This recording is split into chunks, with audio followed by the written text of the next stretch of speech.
terkait penipuan ya yang berkedok travel agent ini bukan pertama kali. Ini udah sering dan sudah banyak ya. Yang terbesar yang kedua salah satunya Anenia ini ya, setelah First Travel dulu ya. Bahkan saya pun pernah gitu loh 2 kali menangani terkait penipuan agent seperti ini dan hampir mirip. Dulu kalau nggak salah sebut aja PT Barokah Romain kalau tidak salah ya. Dan itu juga merugikan banyak jamaah. Hampir mirip. Miripnya apa? Jadi jamaah itu semua sudah berbondong-bondong ke bandara. Sudah ada visa. Tapi tidak berangkat. Mirip seperti itu kan terkait Hanania ini. Nah, itulah yang terjadi gitu loh. Terkadang travel agent ini tidak bermain sendiri, tapi urusan visa dan sebagainya, tiketing, dia bekerja sama dengan pihak lain. Itu juga rentan penipuannya. Bisa jadi travel agent ini juga tidak bermaksud menipu, tapi karena dia ditipu oleh pihak ketiga, akhirnya seperti ini kejadiannya gitu loh. Betul, makanya hendaknya masyarakat itu harus berhati-hati, harus jeli dalam memilih travel agent, umroh dan sebagainya. Ini sudah banyak, ini harusnya dijadikan pelajaran. Karena travel agent itu harusnya mendapat pengawasan dari departemen dari Kementerian Haji. Ya, seperti halnya simpanan, dia juga ada istilahnya penjamin simpanan kan. Jadi harusnya semua travel agent itu dalam naungan Kementerian Haji, Kementerian Agama. Jadi memproteksi bila terjadi hal seperti ini, ataupun misalkan asuransi membuat produk terkait case-case seperti ini. Jadi jamaah itu tidak sangat dirugikan ya, karena bagaimanapun waktu dan sebagainya itu kan sudah dipersiapkan jauh-jauh hari. Itulah yang terjadi fenomena terkait travel berkedok ya penipuan. Oke Bang, tapi kan berlakunya Undang-Undang Nomor 14 Tahun 2025 ini penyelenggara haji dan umroh, negara memiliki kewajiban hukum untuk membantu pemulihan hak-hak korban. Benar nggak sih Bang? Ya, undang-undang mengatur seperti itu. Tapi apakah itu dijalankan? Tapi apakah itu berjalan? Sementara controlling dari kementerian terkait juga tidak ada. Seperti itu. Dan ini regulasinya harus dibuat jelas. Jadi bukan hanya aturannya. Jadi aturan itu ada, tapi bagaimana implementasi dan penerapannya, benar tidak? Karena faktanya banyak sekali jamaah-jamaah yang tertipu oleh agen-agen itu pada akhirnya ya hanya menelan kekecewaan. Apa bentuk perlindungan hukum yang seharusnya diterima jamaah kalau terjadi seperti ini korban penipuan perjalanan umroh? Karena kan gak sedikit ya orang mungkin menyisihkan tabungan demi untuk umroh ternyata ditipu seperti apa? Ya, saya ungkapkan tadi bahwa kementerian-kementerian terkait harus mulai melakukan pembenahan. Ya enggak, harusnya sejak First Travel dan agent-agent travel agent lainnya yang diduga melakukan penipuan ini harusnya sudah dijadikan pelajaran gitu loh untuk pembenahan terkait departemen terkait gitu loh, untuk menaungi travel agent ini agar lebih baik dan lebih jelas gitu loh. Karena selama ini kan faktanya terjadi lagi, artinya kementerian terkait tidak berjalan sesuai undang-undang yang tadi disebutkan. Seperti itu gitu. Kan sayang. Ya enggak? Jadi terkesan gitu loh, pemerintah itu kementerian terkait itu lepas tangan kalau sudah begini. Ya.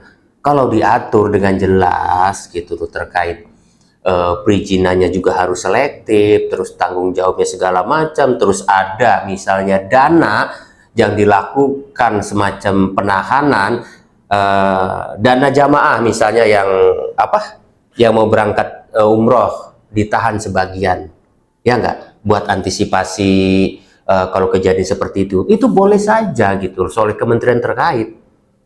Jadi sebelum itu beres itu tidak dikembalikan gitu, semacam deposit atau apa gitu, dan itu bagus sebenarnya. Dan itu belum ada kalau saya lihat, karena banyak sekali jamaah setelah mendapatkan perlakuan seperti ini, setelah ditipu seperti ini, ya ujungnya tidak ada kabar lagi, hanya menelan kekecewaan, ya enggak.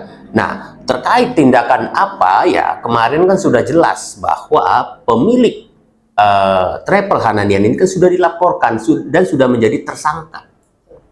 Harusnya itu tidak selesai sampai di sana. Jadi jamaah-jamaah ini boleh menggugat atas atas perbuatan melawan hukum. Bisa juga dilakukan pilot. Fungsinya apa? Agar aset-aset milik Hanania Group ini bisa disita untuk dijual dan uangnya dikembalikan ke jamaah seperti itu. Dan itu juga perlu transparan, ya enggak? Karena ya jangan sampai asetnya sudah disita tapi uangnya juga tidak kembali ke jamaah. Itu kebanyakan yang terjadi. Jadi harus benar-benar jelas. Jadi selain melaporan juga bisa dilakukan gugatan ya ke pengadilan setempat terkait hak-hak para jamaah tadi. Berarti gugatan perdata ya? Perdata itu. Gugatan perbuatan melawan hukum. Perdata selain pidananya. Betul. Karena pidana itu pada prinsipnya kan memberikan sanksi dan hukuman terkait perbuatan seseorang yang diduga melanggar hukum. Tapi kalau perdata itu terkait kerugian, menggugat kerugian, ya enggak? Bisa minta penggantian dengan aset yang dia miliki. Itu kan banyak, miliaran kan? Ya, rumah, apartemen dan sebagainya. Itu boleh. Ya pastinya harus merangkul pengacara, itu kuasa hukum, ya enggak? Karena bagaimanapun itu perlu orang yang paham hukum untuk menangani itu terkait aset-aset yang perlu diselidiki dan sebagainya. Saya yakin asetnya masih banyak ini orang. Gitu. Oke, Bang, dalam kasus seperti ini apakah memungkinkan hakim memerintahkan restitusi atau kompensasi kepada para korban sebagai bagian dari putusan pidana? Memungkinkan nggak sih? Jadi kalau terhadap pelaporan pidana itu yang paling utama adalah menghukum perbuatan, walaupun nanti ada aset-aset yang disita juga gitu. Tapi lebih afdol lagi kalau memang dilakukan gugatan perdata juga gitu loh, kewenangannya jelas gitu. Karena fokus dari pidana adalah menghukum perbuatan, kerugian itu kan nomor sekian seperti itu. Jadi ya tahu sendirilah gitu kan seperti apa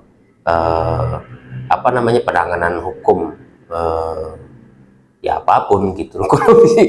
Di 62 ini agak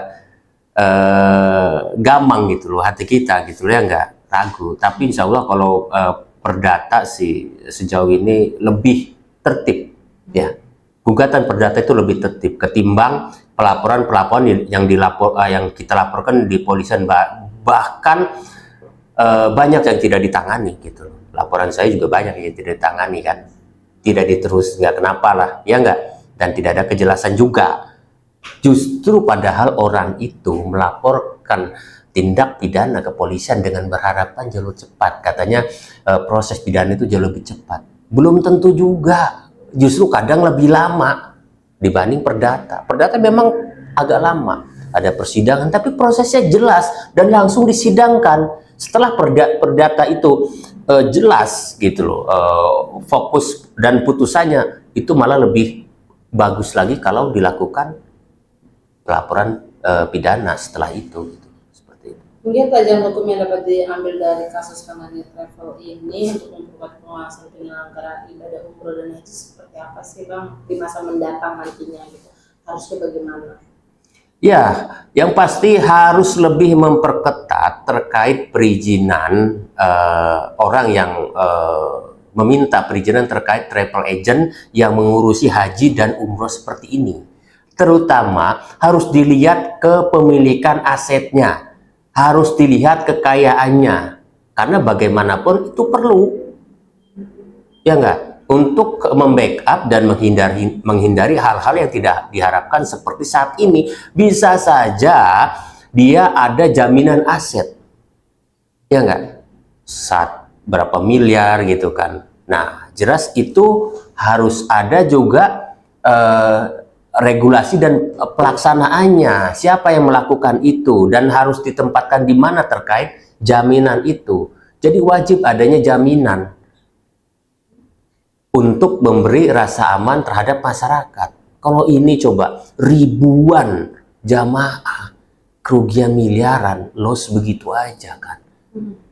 Harusnya pemerintah dan kementerian terkait langsung turun tangan gitu. Dalam artian membela hak-hak si jamaah ini. Karena bagaimanapun jamaah ini adalah orang yang beretikat baik, coba orang yang mau beribadah, tapi pada pelaksanaannya harus mendapat kekecewaan seperti ini. Saya yakin pemerintah harus memiliki tanggung jawab penuh dan harus mulai membenahi regulasi terkait pendaftaran dan sebagainya. Harus ada monitoring dari kementerian terkait sampai pulangnya. Jangan sampai ada juga jamaah yang berangkatnya lancar, tapi pulangnya justru terlunta-lunta. Itu juga ada. Gitu. Jadi harus ada jaminan. Pemerintah harus ikut campur dalam hal ini.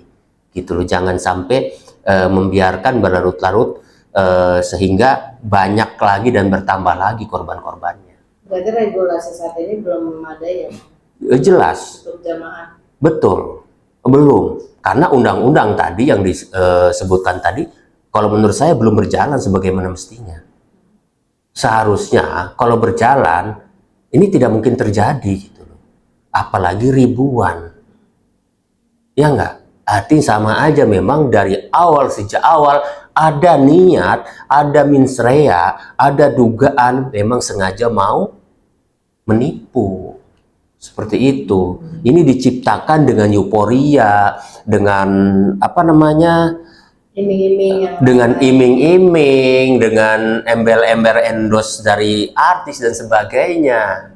Seperti itu. Begitu masyarakat terpikat, akhirnya. Kalau misalkan 10-100 masih oke lah, ya enggak?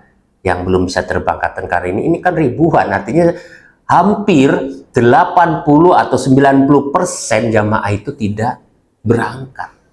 Itu udah jelas itu. Dan bagaimana gitu loh dari sisi mereka. Dari sisi mereka itu kalau saya amati gitu loh. Memang pilihannya lebih baik di penjara. Biarin deh gue paling di penjara berapa. Daripada bayar. Betul. Makanya saya bilang masyarakat yang masih dirugikan harus melakukan gugatan perdata juga. Jadi jangan dianggap begitu dia pasang badan dan di penjara masalah selesai, nggak perlu bayar. Itu pemikiran yang sesat. Justru harus dilakukan yang namanya gugatan perdata. Itu penting, ya nggak? Buat mengimbangi proses pidana ini. Kita khawatirnya proses pidana begitu selesai dihukum tidak ada lagi gitu loh kekuatan kita buat melakukan tindakan-tindakan lainnya, eksekusi rumah dan sebagainya. Seperti itu. Terima kasih Bang.